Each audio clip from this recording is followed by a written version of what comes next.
I'm Dr. Molly Brinkman. I'm a veterinarian near Nashville, Tennessee, and this is a show for people who love their pets, like to laugh, and realize that life is hard, but dogs and cats help.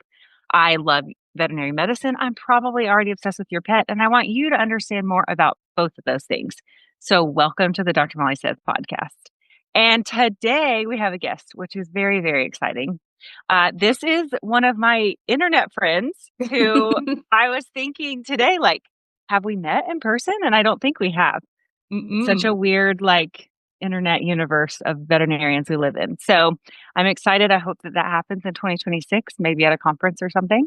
But this is Dr. Amy Thomson, and I'm going to give her the floor to tell us who she is and what she does. Hey, thanks so much for having me. I was thinking that too. It's like growing up, don't make friends on the internet. And now some of my best friends are from the internet. So weird. Here we are. Yeah, so weird. 2026, we'll meet in real life. I'm Yes, putting it out there. It's on the vision board. love it. Um, yeah, so I'm Amy Thompson, more commonly known as Toothy Thompson. I am a veterinarian in Ontario, Canada, and I am a veterinary dentist. Um, I started out in general practice, which is where I always wanted to be for as long as I can remember. I think since I was like 7 is the earliest I can remember wanting to be a veterinarian. And I took a bit of a twisty, turny path to get to where I'm at. So started in family practice, loved that, enjoyed that. And then just really the more I learned about dentistry, the more I just realized that was where I was meant to be.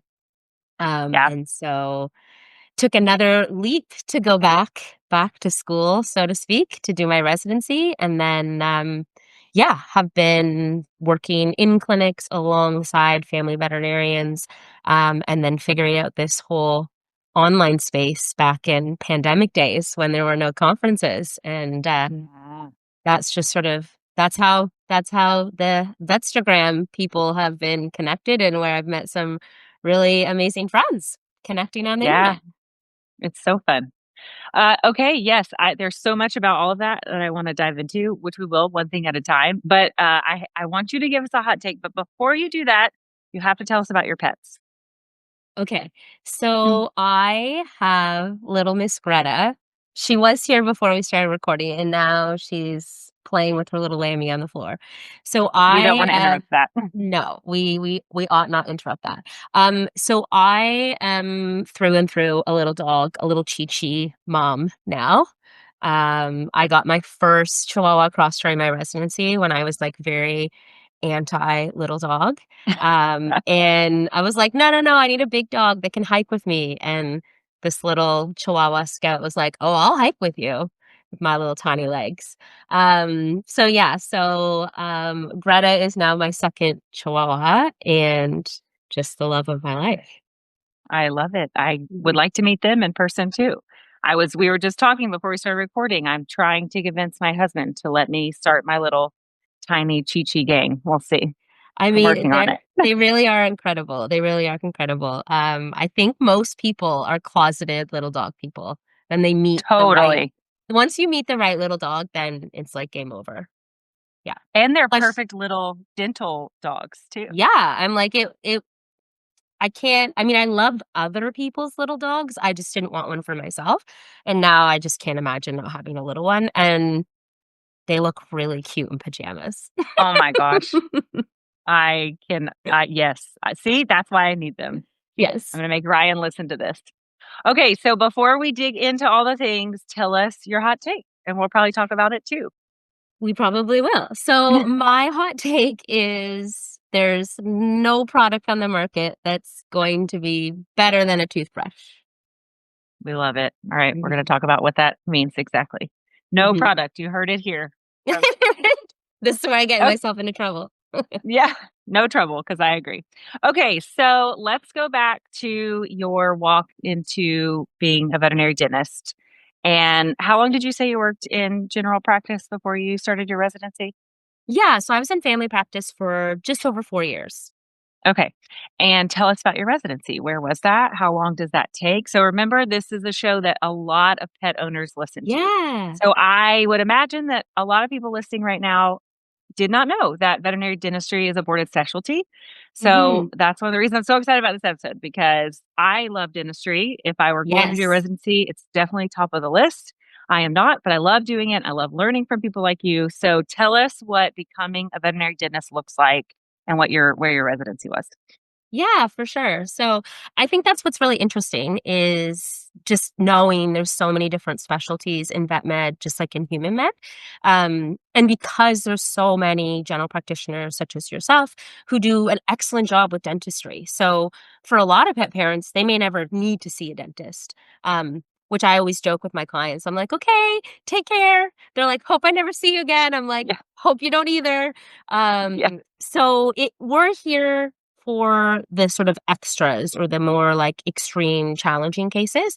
Um, and for a long time, I wanted to stay in general practice. I didn't really want to go and specialize. I wanted to do general dentistry. And then the more and more I did it, the more I was excited about it, the more I realized that that's really, I just wanted to do mouths. And so for me, that meant relocating to the US as a Canadian gal. So I did a 3-year residency at the University of Wisconsin in Madison with the dentistry and oral surgery team there. So 3-year residency, and then during your time there, you have to get so many hours in dentistry.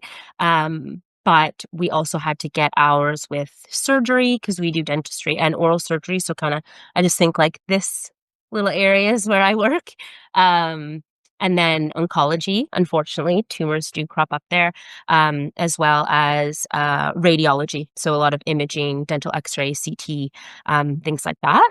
And then in certain amount of cases, publications. So I was set up and the program was set up to get all of that stuff done during your residency.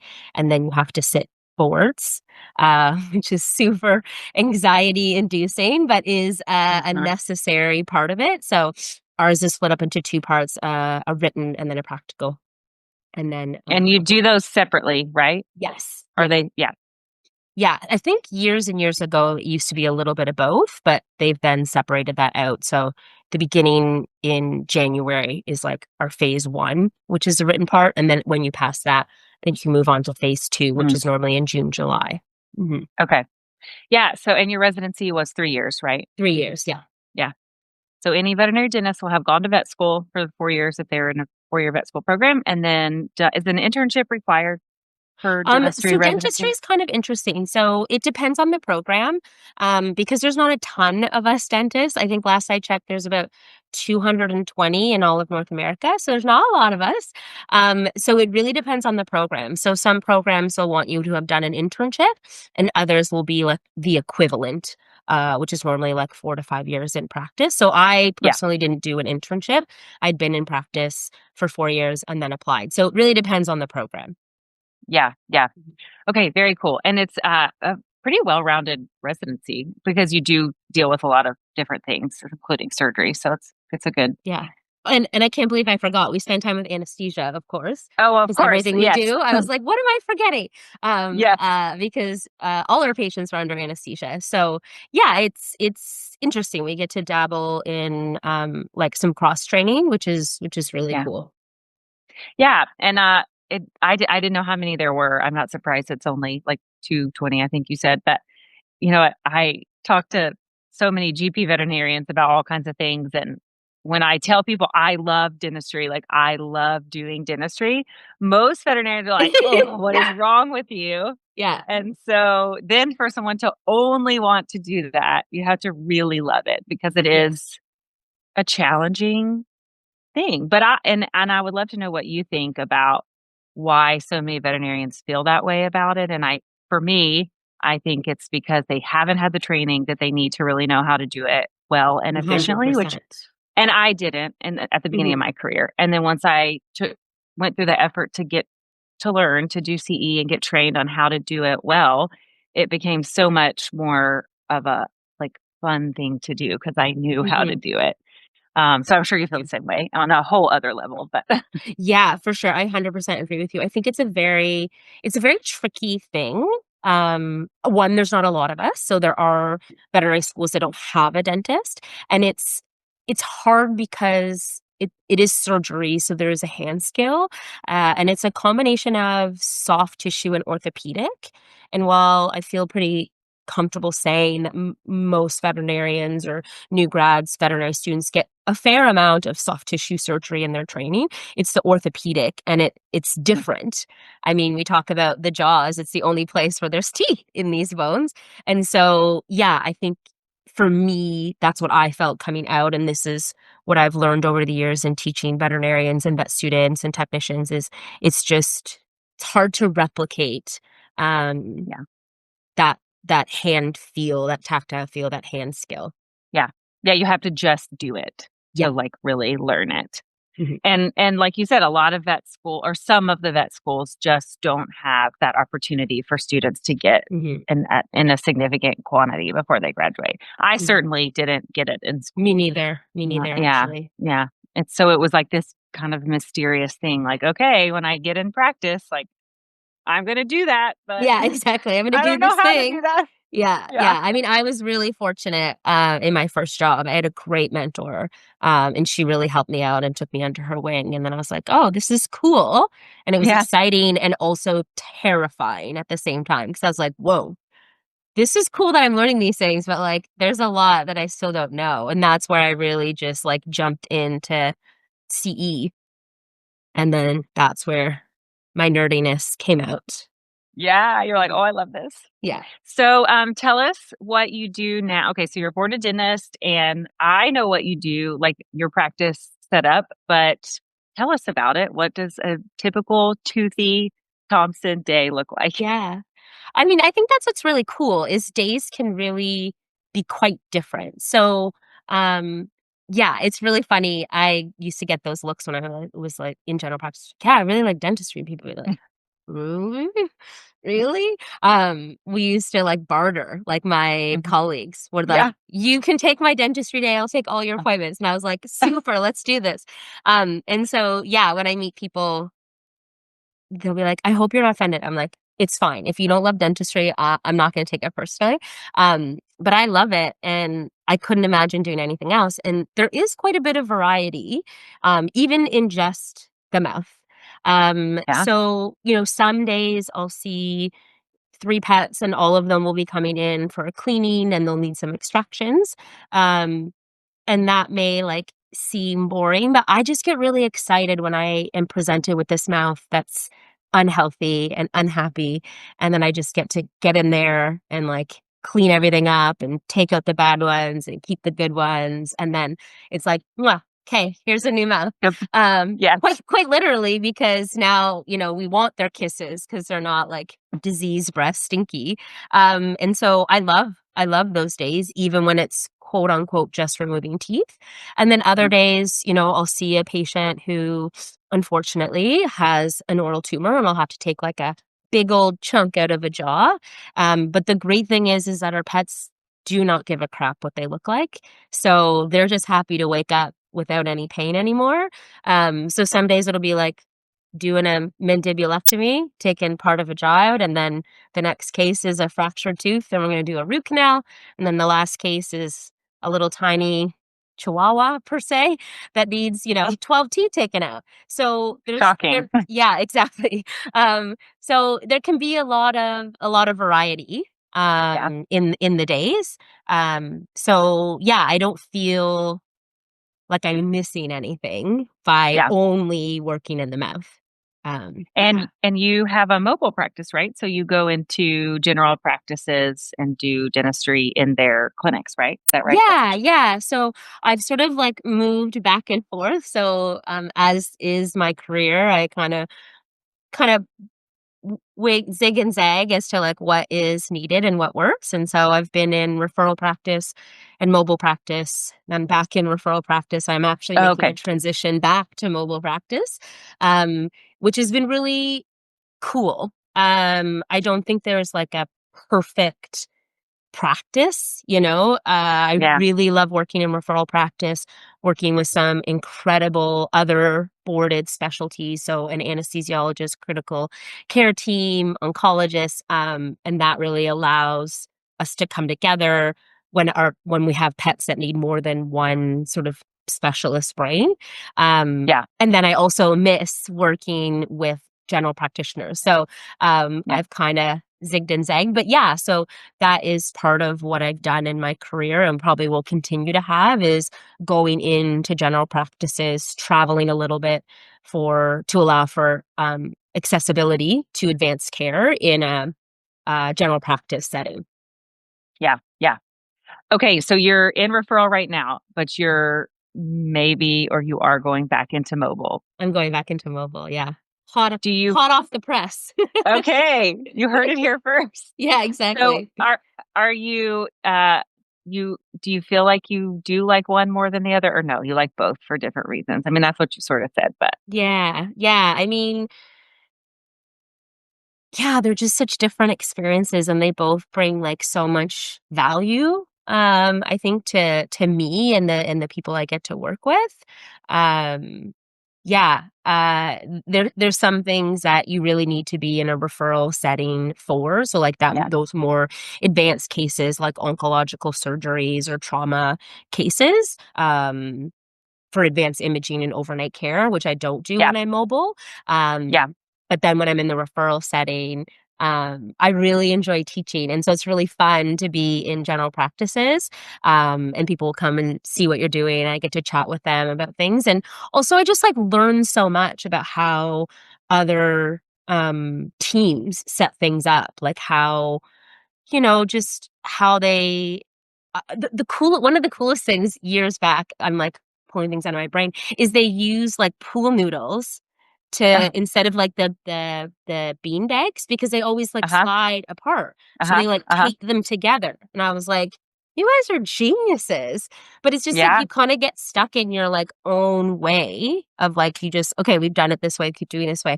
So I really love working with different teams and learning different things. yeah. Oh, I feel like I would love doing, like, mobile specialties Mhm. of some kind, like what you get to do because, well, I'm super social, so I would love to have, like, Yeah. a network of teams that I know and get to work with some, but I have some might call me a job hopper. I have practiced in a lot of different GPs, even in the same area, and I Mhm. have learned so much about what I do and what I don't wanna do and different there's Mhm. just so many ways to do so many things. So, Yeah. when you're in a mobile dentistry practice, are you going to use the GP teams, like anesthesia team and all of that, or will you have your own help for that? Yeah, I think this will be my second time going back Yeah. to mobile practice. Still figuring that out, so it's still very early stages, but, when I first started, it was just me, so I would come in and do the mouth stuff, and then the primary care veterinarian would be in charge of sort of the anesthesia, and one of their technicians would do the anesthesia, and I'd come in and do all the x-rays, and, I'd be like, "I'm gonna do all this stuff, and then you guys do the rest."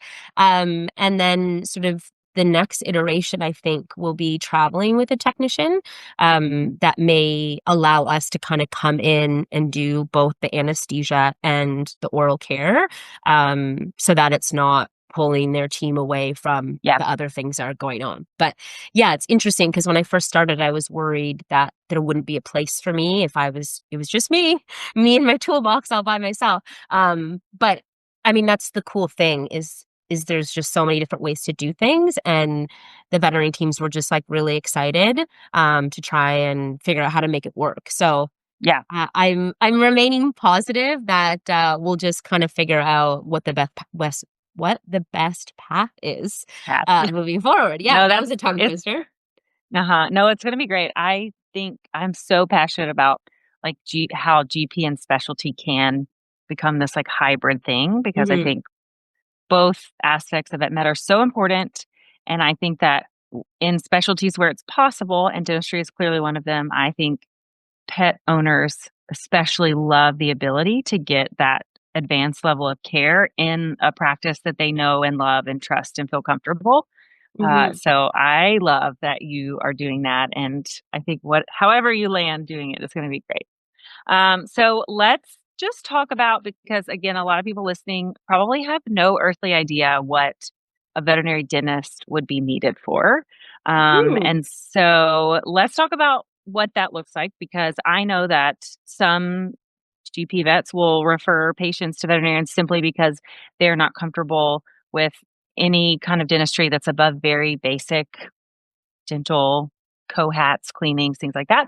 Mhm, And then veterinarians like me and GP who are comfortable with a lot of kind of standard dentistry will refer to boarded dentists for the more advanced procedures, things like mhm. root canals, oral surgery, things like that. So I know Yeah. there's a huge spectrum of what you do. So why don't you tell us like the most basic kind of care that you provide and then the most Mhm. advanced, and then we'll talk about Yeah. some things in between. Yeah, for sure.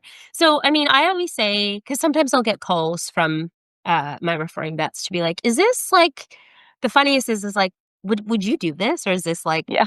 and I'm like, "I'll do" like, if it's in the mouth, I'm doing it. Like, I'm game for all of it. So there's nothing that's, like, quote, unquote, "beneath me." I will do anything and everything, and sometimes it's just, owners are nervous, or it's not necessarily, like, the dentistry side of things, but especially for the last couple of years when I've been in referral practice and work with, like, an phenomenal anesthesiologist and anesthesia team, like Mhm. technicians, boarded, technicians, is the concern about the anesthesia. So sometimes it's not even me so much Yeah. as the team.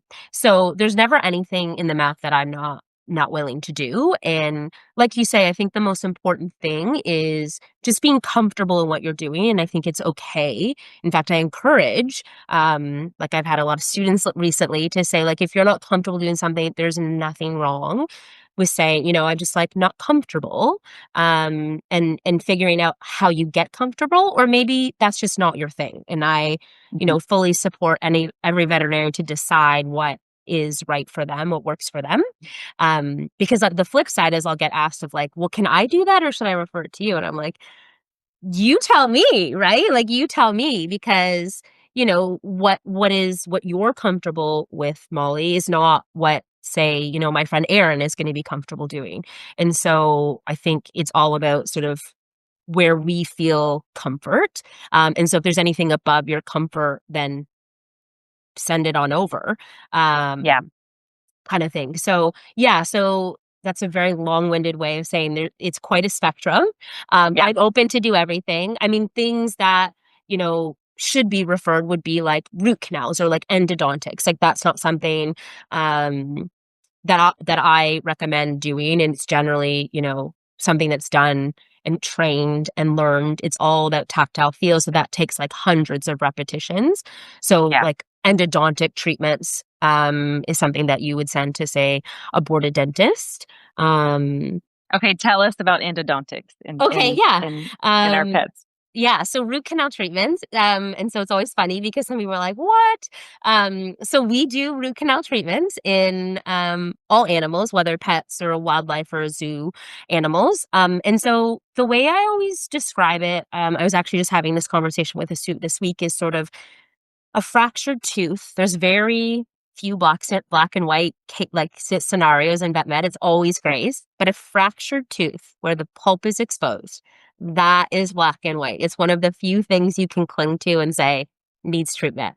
Doesn't matter how the pet's doing. I mean, hopefully they're still comfortable in eating. Doesn't matter what the X-ray looks like.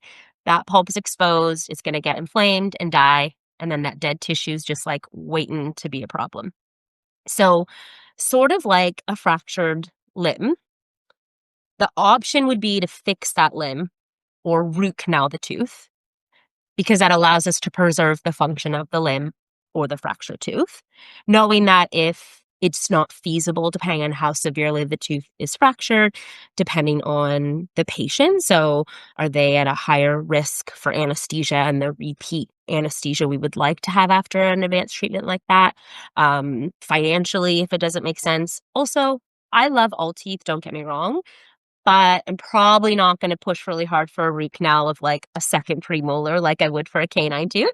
So there's a lot of factors we take in, and so if root canal treatment, is not an option, then extraction, much like if fixing a limb isn't an option, then amputation. So I do think it's something to at least be comfortable talking to pet owners about, or for pet owners to know that that might be an option. Now, there's going to be things that are going to make the tooth or the pet not a good candidate for root canal treatment. But that is a way that we could salvage a tooth that's been damaged. Yeah. Mhm. Yeah. And I assume I shouldn't assume which tooth do you do the most root canals on in any animal? Canine Canines, teeth, is it? yeah, Yeah. canine teeth are the most common. Um, Oddly enough, the maxillary fourth premolar are the most fractured, but sometimes they're just too busted, and then I shed a Yeah. tear because I can't save it, and we have to take it out. Yeah. Yeah. But yeah, I would say canine teeth are the most commonly tooth that I would treat with a root canal. Gotta. Do you do a lot of fourth premolar root canals also? I mean, like if Yeah, a they fair amount, a fair amount. I would say definitely at least 50%, maybe yeah. 60% Yeah. So on canines. if you're listening or watching, you don't know what the fourth premolar is, why don't you tell us Oh, about that yes. tooth? Let's just talk Um, about that tooth. yeah, It's a popular so tooth. it's the biggest tooth on the top. Sometimes it's, like, called a molar, it's not, but, I mean, we know what you're talking about, but it's the main chewing tooth, sometimes also called the carnassial. So, when I talk to owners about preserving teeth, my little Scout, rest her tiny little chi-chi soul, she had a root canal incisor. So when people ask, like, "Should I do a root canal? What would you do?" I'm like, "Well, my chihuahua had a root canal over Yeah. incisor, so maybe don't take me as, your standard pet owner."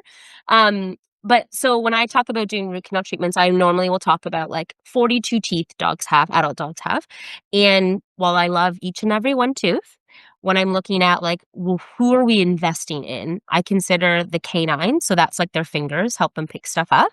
So it's nice to preserve those when we can. And then the carnassials, so their main chewing teeth. So the biggest tooth on the top is actually the fourth premolar, and then the molar on the bottom is also the carnassial. It's the first molar, and those are the main chewing teeth. And because there's a lot of information out there about chewing on bones and antlers and hard things, which is a no-no. Those teeth tend to be the most fractured because unlike you and I, where our teeth come together, we have occlusal tables, we'd actually be safer to chew on a bone. I mean, don't do it, please, but, the force would be dissipated better than in our pets where they come the fourth premolar sits outside of the first molar, and so it's like a pair of scissors. So, like, if you got a bone or an antler pair of scissors, you're buying a new pair of scissors. So, Yeah.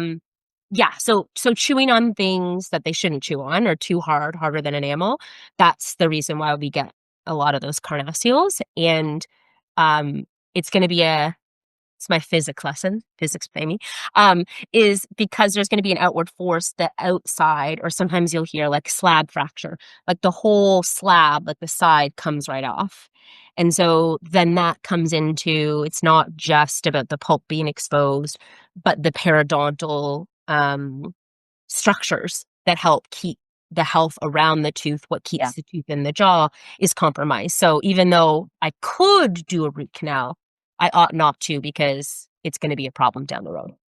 Yeah. Yeah. I guess if you have like crown end tip fractures are the ones you'd root canal more Yeah. likely.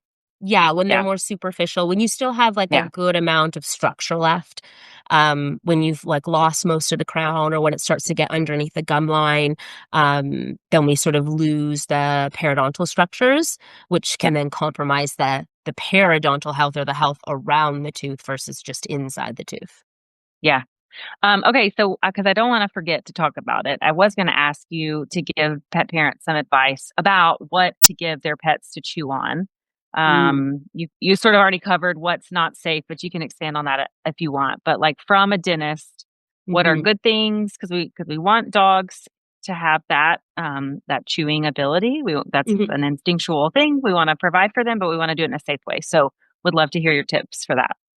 Yeah, so as a dentist, I hate hard things. So, like, bones of any kind, and I get a lot of flack for that online, and that's totally fine, but, like, I see fractured teeth every single day of my life, and it makes me really sad, because of the pain that occurs from that, and then, the cost, and sometimes we're not able to save those teeth. So, bones, antlers, no bueno. They're a big no, big for me. And then honestly, there's so many products on the market that instead of giving a list, what I have found to be most helpful is I just tell owners, like, I touch things when I go to the pet store. Yeah. So I just try and think of, okay, what is not going to cause harm when I give it to my dog?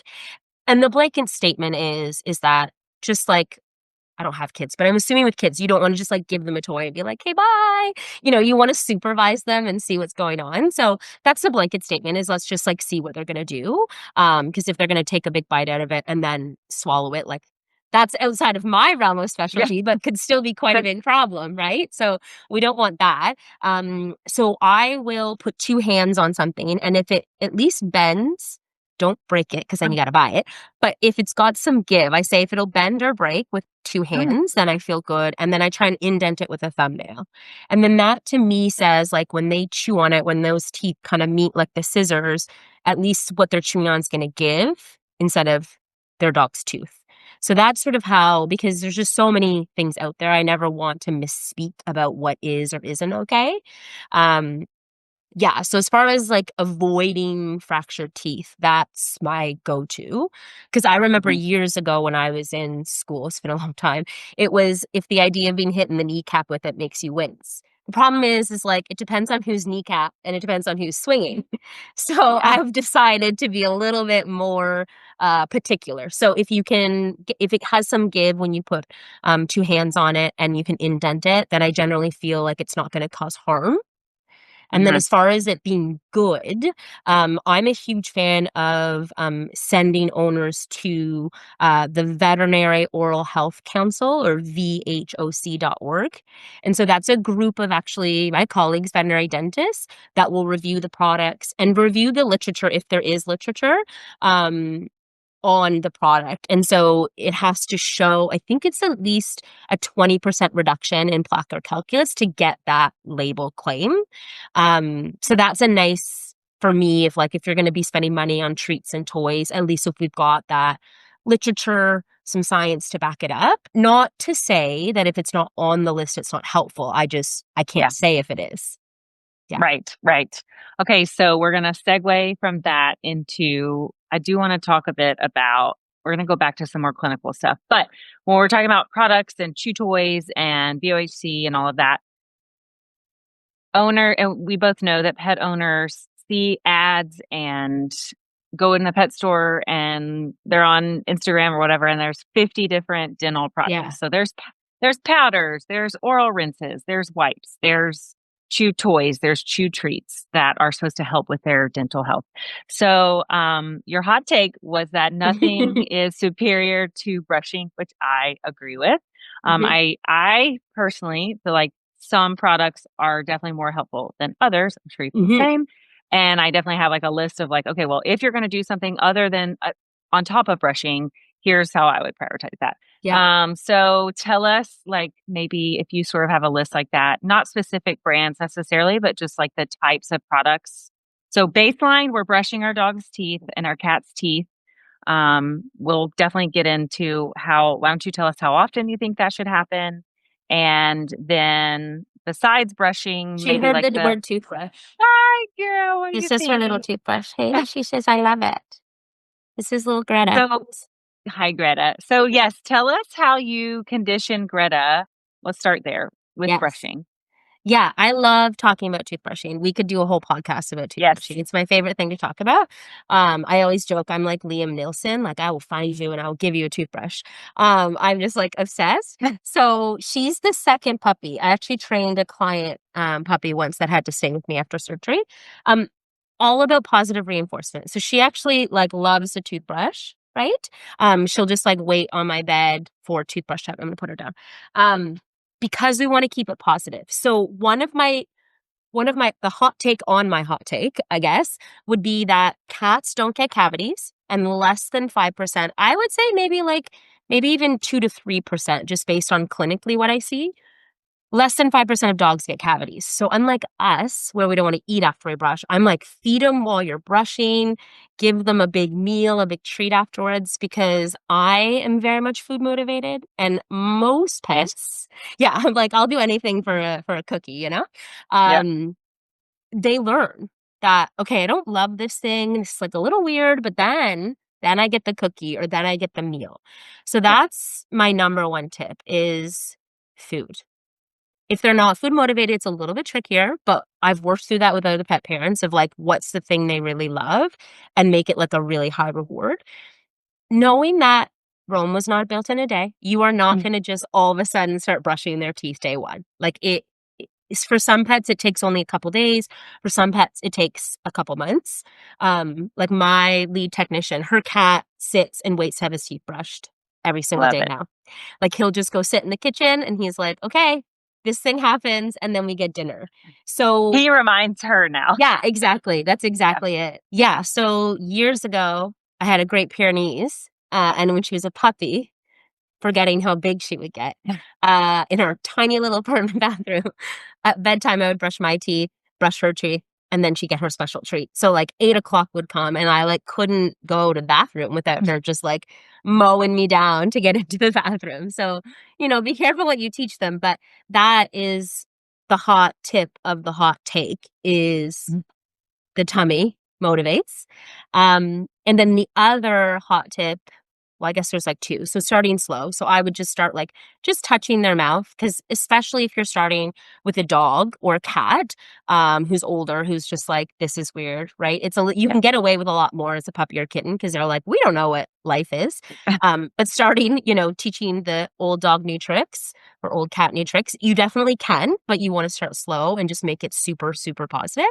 And then the other trick is unlike us, where it would be great to brush all surfaces of the teeth, I call brushing all surfaces of the teeth like Olympic level brushing. And I'm Yeah. not meant to be on a podium. So that's totally fine if you can brush the outside surfaces every day. And then your pet's vet dentist can do the nitty gritty in between. So I actually encourage owners to just very gently, I kind of show them on their pet hold the mouth closed. So then the brush doesn't hit the roof of their mouth or their Mhm. tongue. And that's what I find most dogs and cats really don't like. They're like, get that out of here. So yeah, start really slow. Lots of positive reinforcement for me and my pets. It's food. And then focusing on the outside surfaces. And then once you're a pro at that, if you want to kind of teach them to hold their mouth open with like a toy or something, like I'm all for it. Yeah. But Yeah. I find if we go that route and then it's miserable and no one's having a good time, then people are like, "Are you insane? I'm not doing this every day. This is terrible." Yeah. Yeah. Yeah. Yeah. That's great advice because I on the in the GP life, when I'm in an exam room as someone who wants to talk about their teeth and all of that, I just see it on pet owners' faces when I'm like, "Okay, let's talk about brushing. Like, are you doing that? How often is that happening?" And they're either, like, laughing at me for asking, Yeah. or they get, like, embarrassed and they're like, "Oh, the groomer does it," Yeah. or, "Oh, or a lot of times, like, "We tried and he won't let me do it." And Mhm. so, I try to be like, I get it. Like, it seems very intimidating and maybe seems ridiculous to you, but, having to pay a lot of money for a bunch of extractions is also ridiculous if Mhm. you can avoid that to a certain degree if we can just Mhm. do some of these preventative things. And so, I talk a lot about how veterinary medicine has evolved when it comes to dentistry, still trying to evolve, I think. Yes. I Yeah. think you feel the same way. But it's a transition for sure. It's not something a lot of Mhm. GP vets talked about for a long time. And Mhm. so I still think we have a lot of pet owners who have had pets at the vet where that was never talked about. And now all of a sudden, Yeah. these young whippersnappers are Oh, talking yeah. about it. I got that a I get lot, that like, a lot. "Oh, she's so cute. She's Yeah. just new." And I'm like, "No, I'm not new anymore, and I will talk to you about toothbrushing." But it is, Yes. it's a much newer dentistry is a much newer specialty when you look at, like, surgery or cardiology or medicine or, neurology, things like that. It's definitely newer. And yeah, I mean, I don't envy you, or my past self. Like, you have to talk about from tip of the nose to tip of the tail, preventatives, all the things. I get to just talk about this little part. So, yeah, I don't envy you guys on the front lines. It's a lot to talk about. And when there's so many things about like, parasite prevention and vaccines. And then, if there is a problem on the wellness exam, it's a lot to talk about. So I definitely don't envy you, which is sort of why on my website I've started to make little handouts so that you can like start the conversation, but like you don't get 30 minutes just to talk about teeth like I do. Like that's Yes. a luxury Right. that I have. Um, but yeah, I mean, I'm a big fan of toothbrushing, and I want to meet owners where they're at. So, when I was in my residency, the students would always laugh. They get the history and come back, and they'd be like, "Yeah," and they say they can't brush, and they'd be like, "You're gonna teach Hmm. them how to," and I was like, "Oh yeah, Yeah. I am," and not because I don't want to force anyone into something they're not comfortable with, but like we talked about, there is nothing better than toothbrushing, which kind of brings us back to the question that you asked, and then we got off track because Yes. I love talking about toothbrushing, is that there are products out there that are going to mimic that. Now, even if it says like as good as brushing, in the fine print, it's like twice a week, which Yeah. we know is not like the gold standard, much like our own mouths is every day, because this is the ick factor that I always say. Owners hate this. I'm like, I'm gonna gross you out, but like every morning we wake up with the like fuzzy, sweatery film on our teeth. And it's the same with our pets. And so that's our bacteria that kind of link arms. So unlike in other parts of our body where they're just kind of floating around, they link arms, which is why antibiotics aren't helpful because they can't break these links. And so rinses are not going to be as effective because we need that mechanical debridement to break those links. So that's why toothbrushing is the best, because we're breaking up those links, we're breaking up the film. So things like treats or diets that actually have like a scrubbing activity or that mechanical debridement, they're going to be at like the highest part of the pyramid up there with toothbrushing. And then there's going to be diets that don't have that mechanical debridement, but they have like chelating agents. So they'll bind the minerals. So they're not going to get rid of that film, that icky film, but they're going to decrease the amount of minerals in the saliva that can then calcify. So like tartar, or I'll call it calculus. It's interchangeable. Tartar, calculus, same thing. But once it's mineralized onto the teeth, we can't brush that off.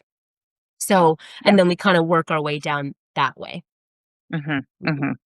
How do you feel about wipes, dental wipes? There's not a whole lot on the market, but Yeah, yeah. I think like I personally prefer a toothbrush. I just think that it's got more of that debridement.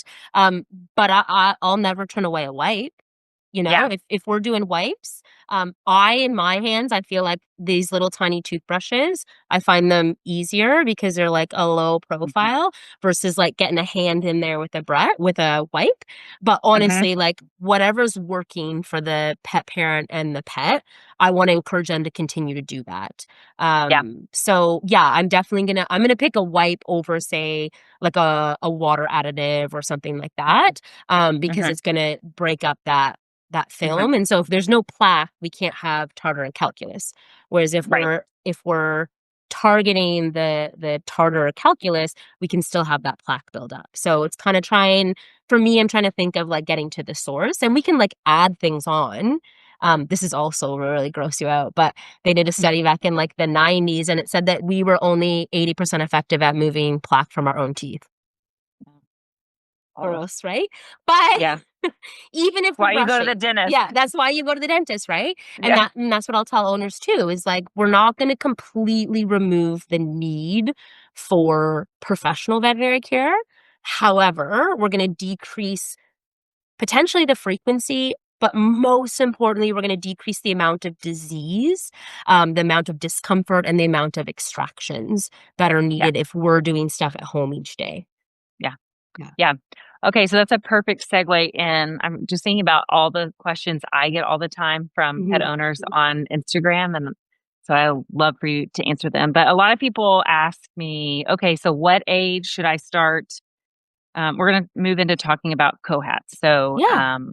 COHAT is the term you That's what like, I right? prefer to Okay. use. It's a bit of it's a bit of a tongue twister. So people are like, "What's a COHAT?" I'm like, "Well, it is a Yes. comprehensive oral health assessment and treatment." Yes. So if you're listening or watching, your vet might refer to this procedure as a dental or a dental cleaning. And COHAT, that acronym is more of a formal term for it. And it is more comprehensive because And I think it's good to use those terms because it explains that we're not just cleaning your dog or your cat's teeth. There's so much that goes into that.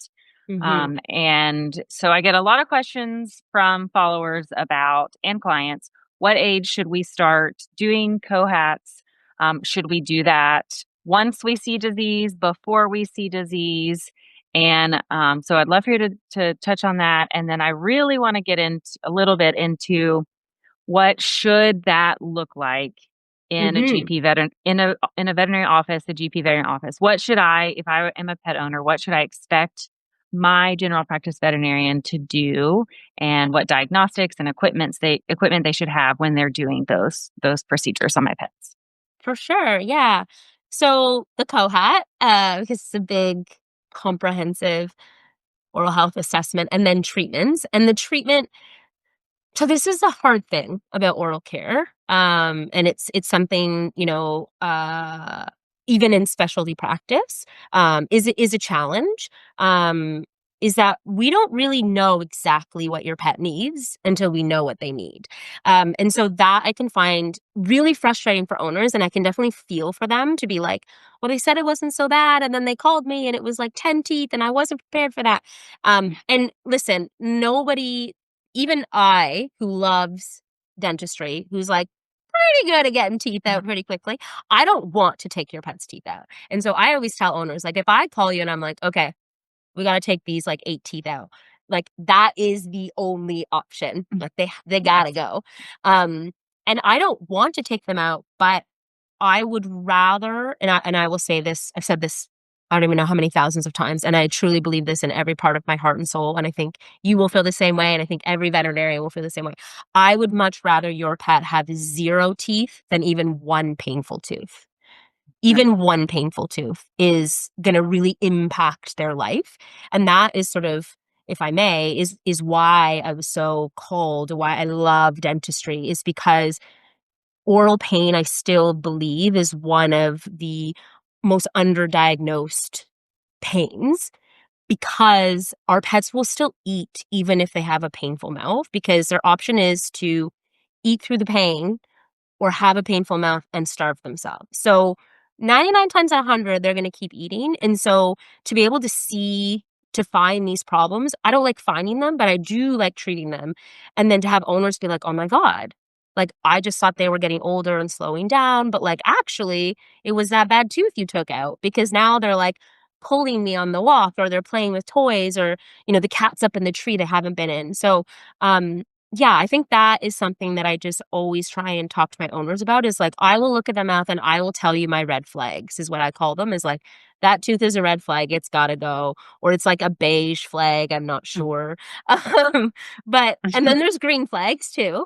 Yeah. But we can only see at best half of the tooth. And sometimes we can see less because there's really heavy calculus.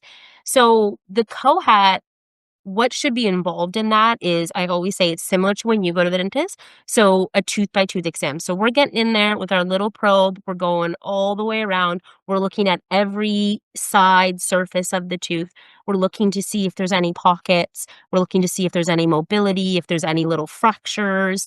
Cavities, like I said, are super rare, but we're looking for those too.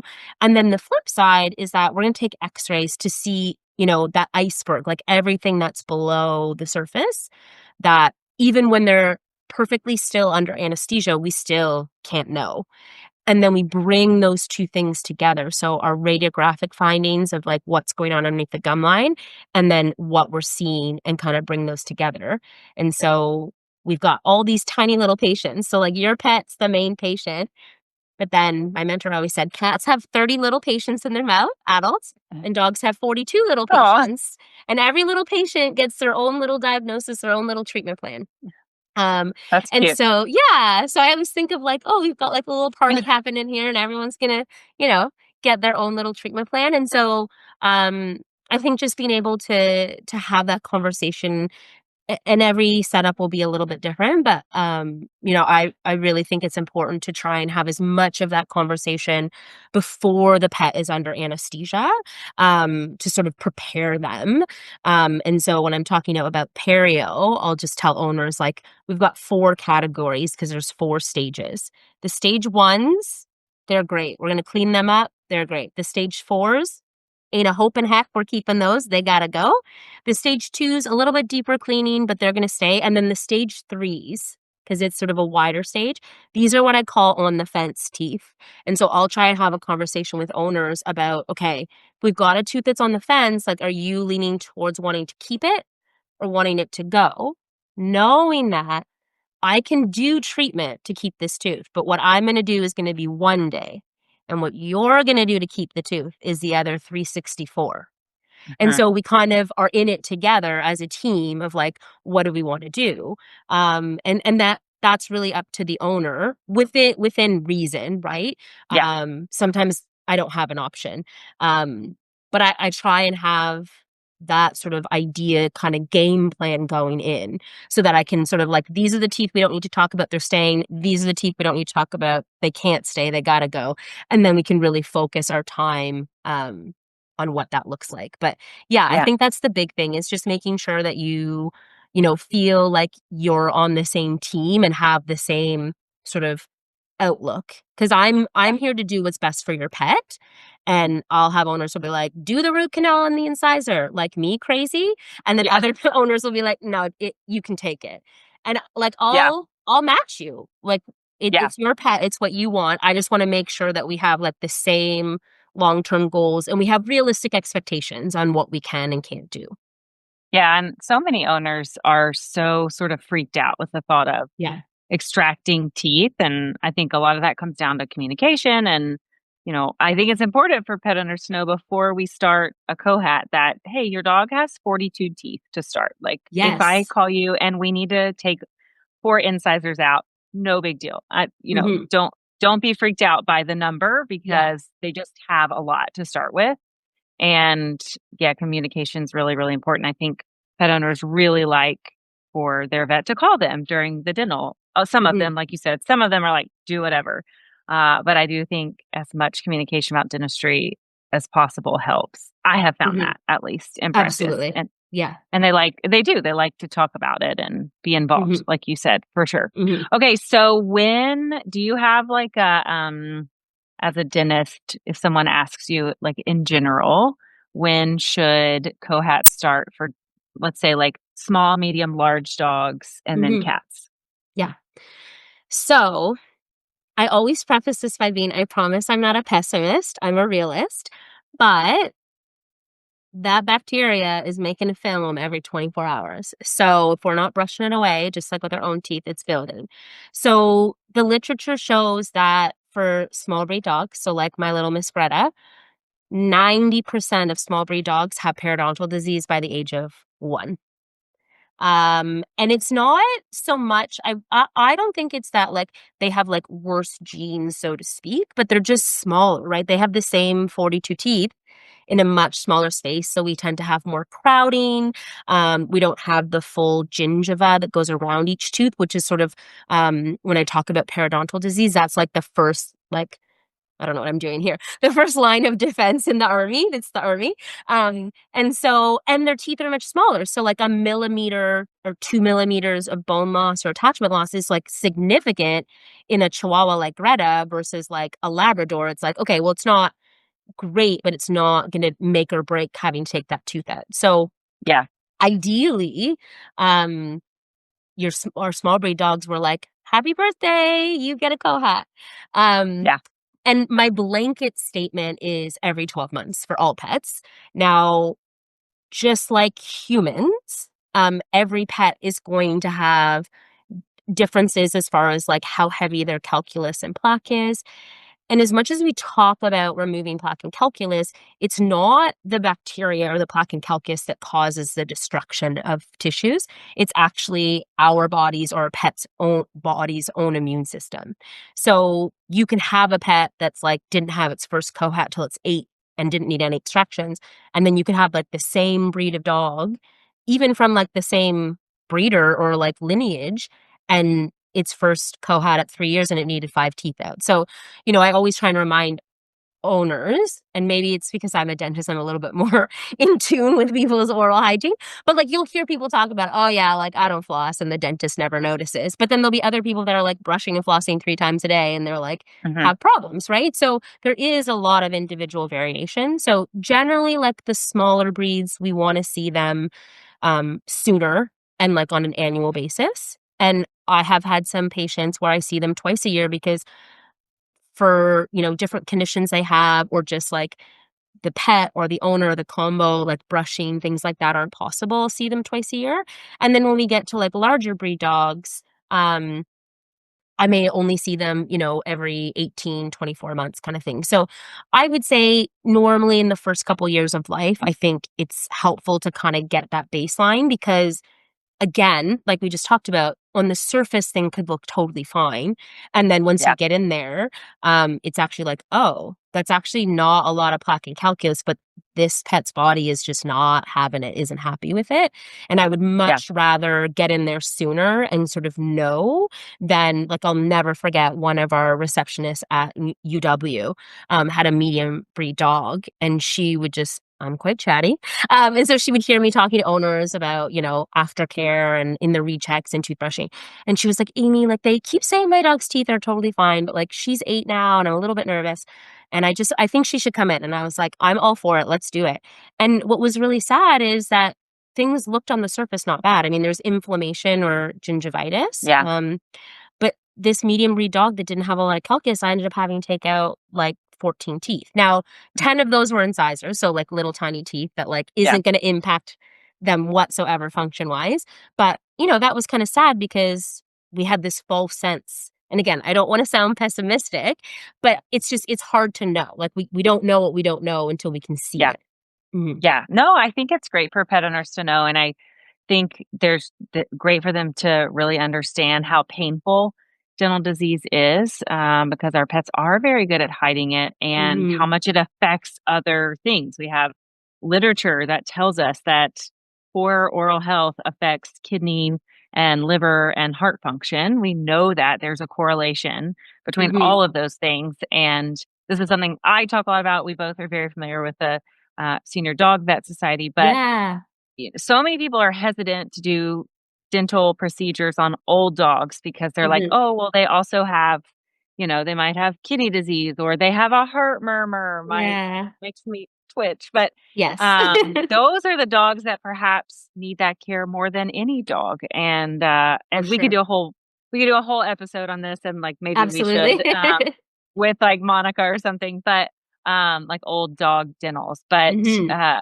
I think it's just so important for people to start thinking about it in a different way. It's like it's funny to me, pet owners anthropomorphize their pets about so many things except Yes. for dentistry. You're so right. You're so Like, right.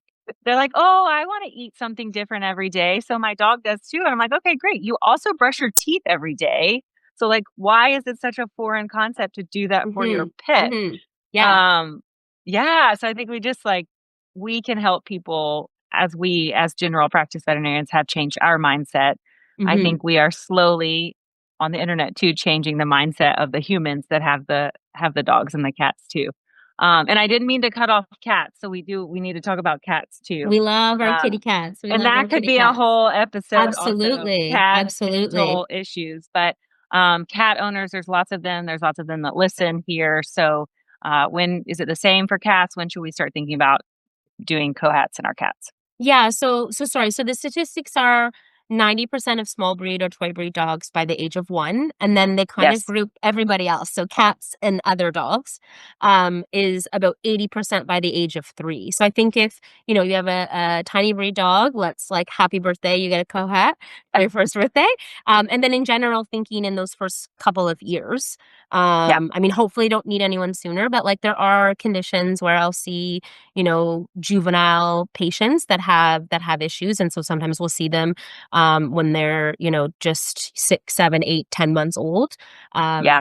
Kind of thing, so that there are exceptions, but I would say sort of rule of thumb somewhere in that like 3 years. Maybe you can push it a little bit in a larger breed dog, but Yeah. like I said, I think my ultimate goal, which I know is not likely to happen for everyone, but like my ideal would be if I only saw patients when they had like stage 1, stage 2 disease, and didn't need any extractions. And this is where I really Yeah. nerd out, is that stage 1 periodontal disease is gingivitis alone, which is reversible. So I feel very magical in that, unlike with basically any other disease, and you can correct me because you know way more than I do because I know nothing about mouths now, but for most other organ systems, once we have disease, we're just managing it and preventing it from getting worse.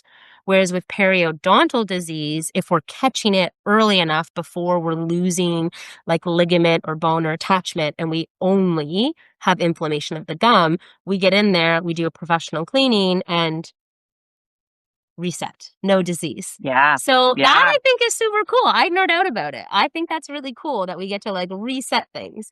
So that makes me Yeah. happy. That makes me happy. This is funny. I just was, thinking, okay, is there anything else? Okay, these are the two things I love: dentistry and vulvoplasties. I can fix a hooded vulva I instantly, and it is I remember seeing your post about the vulvoplasty. Yeah. so. There you go. There's the And other problem. I have to tell you a funny little thing now about Okay. vulvoplasties specifically. Okay. The dentist has to tell you something Uh-huh. because I got a message from a technician friend of mine, and her dog had just had a vulvoplasty, and I immediately thought about you because your Yeah. post, you're very excited about doing it. And she was like, and it's funny because the clinic that she went to, they were telling me about how when you were a student Oh many, my many gosh. moons Oh, ago, I was watching a whoopity. vulvoplasty and I passed out. Oh, Okay, but it gets worse. I hit my head and my shoulder. oh I no. broke my collarbone and gave myself a concussion. So it's honestly, it's been like over 20 years. And the joke is still that like I'm not allowed to watch surgery without a helmet on. And So it there was a you go. It was vulvoplasty a that you're watching. vulvoplasty. Oh, that Now I don't think it was the surgery. I think it was like other yeah. circumstances. Yeah. But every time anyone talks about a vulvoplasty, it just makes me giggle because they were like, "I don't think you can be a vet. Like, you can't even handle the sight of blood, a skin incision, and you were gone." Oh, So, funny. So you're there you go. scarred. Now you can think Vulvoplasty, of me. scarred for life. Oh my goodness, that's hilarious. Okay, yeah, so we've connected dentistry and vulvoplasty, two Together. instant Instant gratification gratification. Yes. procedures.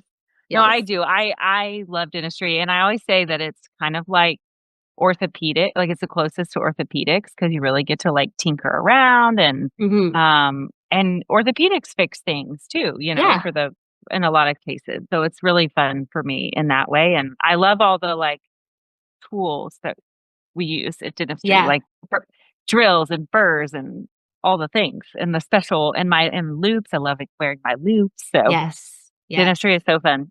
Okay, so we should have a whole episode about cats because I weird agree. cats do Cats weird are not things. small dogs. They are their No, own people. They no, do things totally yes, different. I agree. I agree. We yeah. should do a We'll whole we'll we'll plan that because I the cat people who are listening, I know, are going, yeah, because they let's want talk about more. cats. And you can Yeah, they brush your want cat's teeth too. That's my yes, favorite. yes. I love working with Minot for like a gazillion reasons, but I also really love it because owners are like, who brushes their cat's teeth? And I'm like, I don't. But Minot does.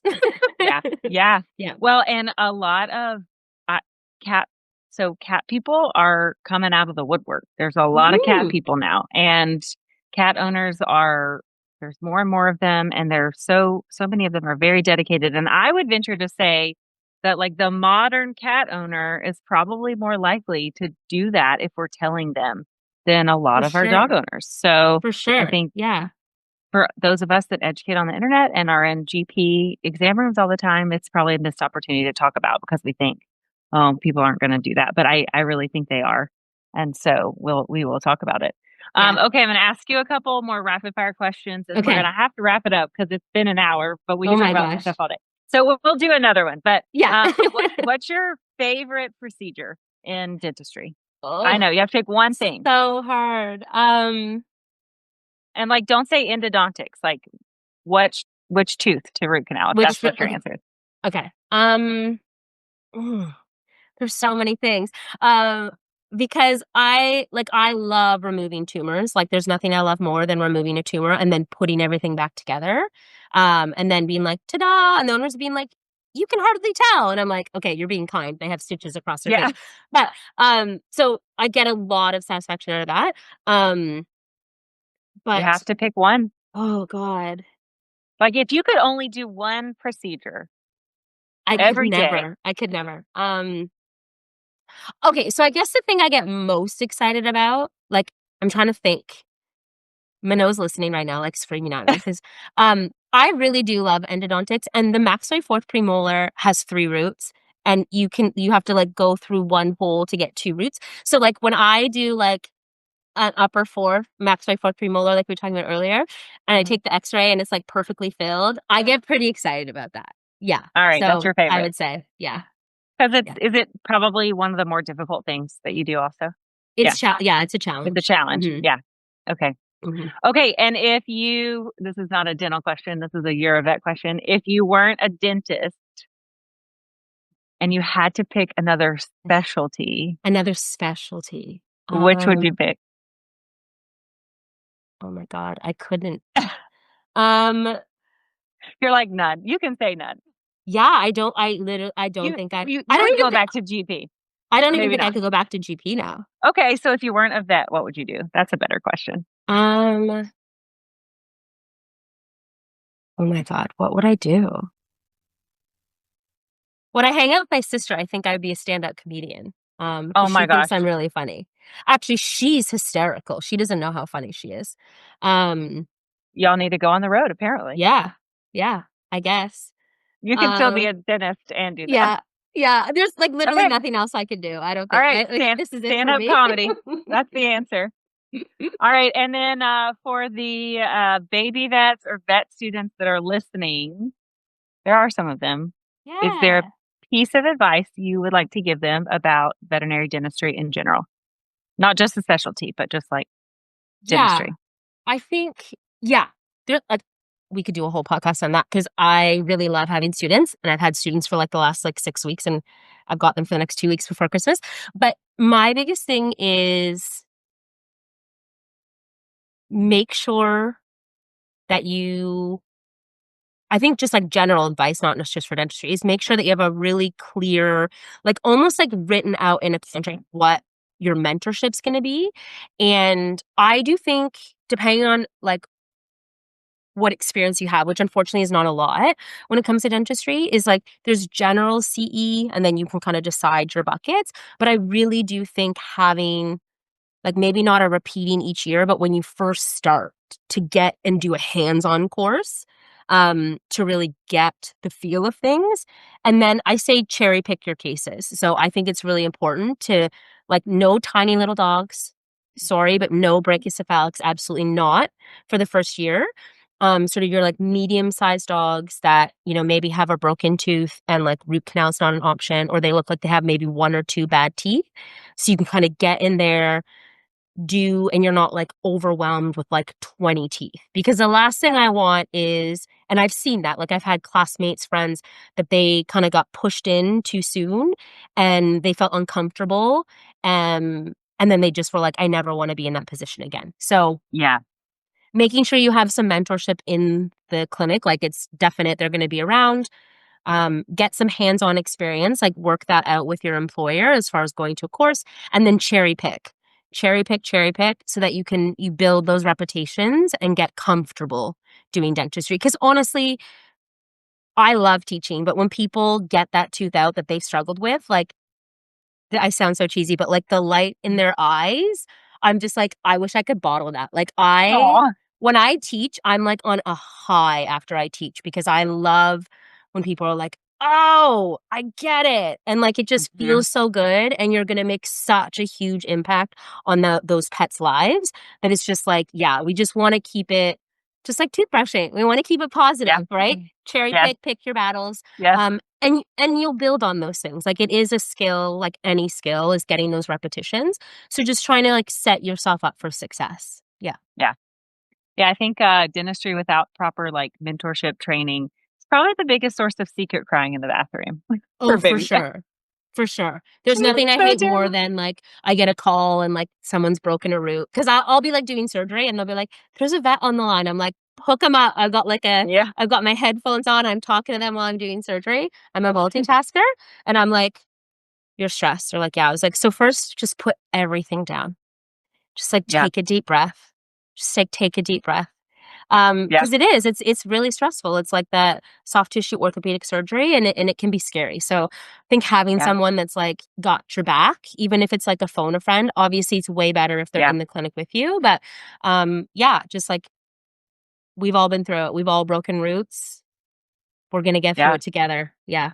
Oh, I'll never forget when I was, like, learning dentistry, trying to learn and get better at it. I had, like, a sort of mentor in the clinic where I worked. She wasn't there at the moment, and I broke a root, and I was not getting it out right, and I, like, pushed it down into the mandibular canal. Yeah, Your tummy and, just sinks.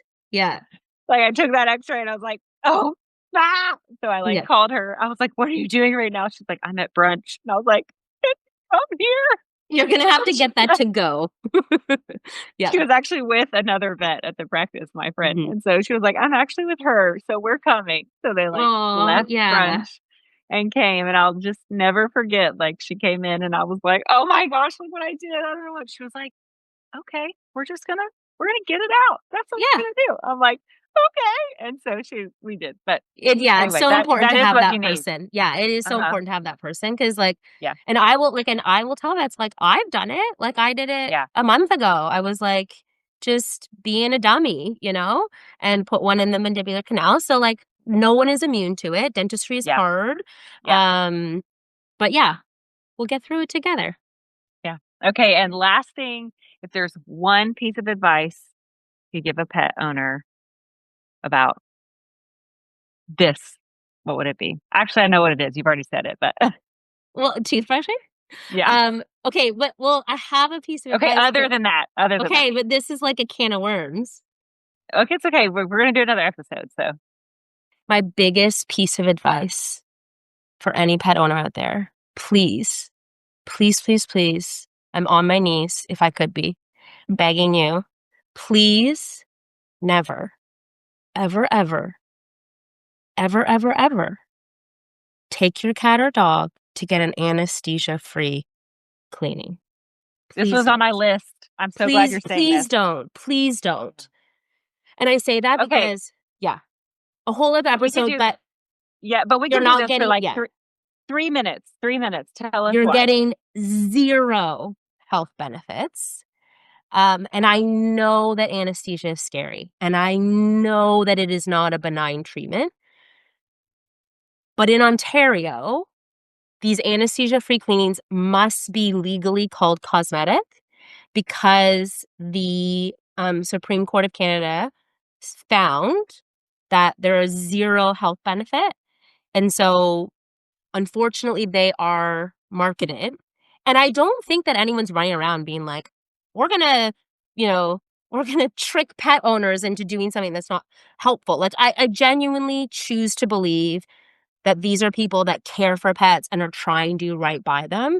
At the end of the day, there's no health benefit if we're not doing that comprehensive assessment, if we're not doing the tooth by tooth exam, if we're not doing the x-rays.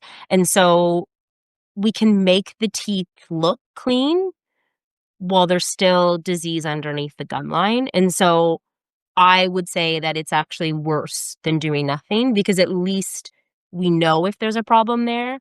We're kind of giving our pet owners this idea that the teeth are healthier because they look prettier when they're truly not. And so Yeah. I know people are gonna get all kinds of fired up on the internet, and that's okay. That is a hill that I will die on, but I would absolutely never, ever, ever, ever do something for your pet that I wouldn't do for my own, and I would absolutely never, ever consider it. Yes. Okay, good. It was on my list, so I'm glad we covered it. And Mhm. we can definitely talk about it more because we will do another episode. We can do cats and anesthesia-free dentals. But Yeah. really, it's don't do it. Like you said, it doesn't help and it harms in that way and it also can harm in so many other ways and it can be very painful and very stressful and it's usually not a veterinarian or even a veterinary technician that's doing it. And so Mhm. all the reasons why. Please, please, please don't Yeah. do that. And I understand, like, I truly believe it's, like, to try and avoid the risk of Yeah. anesthesia. Or the I cost. understand that. Or the But cost. Um, I there are other options, and, like, in some pets, we can't completely remove the risk of anesthesia, but for me, there's not really a benefit, so we may be avoiding the risk, but we're not really getting any benefit. So, yeah, this is where we start calling in, like, specialists or, working with anesthesiologists or things like that, or cardiologists, and just sort of I mean, we could do a whole thing. we will. Um, We will. half my Yeah. patients have heart murmurs, Yes. so Yeah. I was going to ask you this. What's the oldest dog you've ever done a dental on? Or any kind 21. of 21? Mhm. No, Mine is, that's a lie. That's a lie. 19. No, okay. the oldest cat was 22. Mhm. Oh, it was a cat. Oh, okay. Yeah, Wow. 22 cat. Yeah. 19 dog.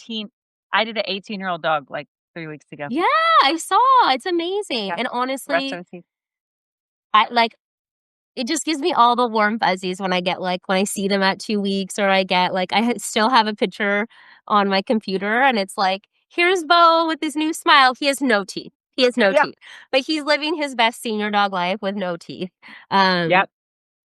yeah, We love it. We love we to love see it. it. Mhm. Okay. I could talk to you all day about this. So we'll do another episode Okay. and I don't know, a few months, we'll do another episode. Maybe in person if we're at a conference Yes. together. We'll do one We're putting together it in out there. person. 2026. Yes. It's Yes. happening. Okay. So tell people how to find you, where to follow you. Yeah, so, Toothy Thompson, I didn't come up with it. It became my nickname because I was one of those weird people that like teeth, so way back in my GP days. So I'm Toothy Thompson, Toothy.Thompson on Instagram. Yes. My website is toothythompson.ca because I'm Canadian. So if you're looking for some handouts, I do have a handout on anesthesia-free and why that's no good, and talking about different types of ailments in the mouth. So if you're looking for that, even as a pet owner or as a veterinarian to support your clients, that's my service to fellow Great. veterinarians, because it's hard being in general practice to talk about the teeth. So that's me. And we will link that in the show notes. And if you're not following me at Dr. Molly Says on all the platforms, Dr. Molly Says Pod is the podcast page. If you're listening, you can watch this on YouTube if you want. And if you're just watching, you can listen to our future episodes on any podcast platform. So this has been another episode of the Dr. Molly Says podcast. Thank you, Dr. Thompson. Thanks for having me. Yeah, so fun. Yeah. I will see you all next week.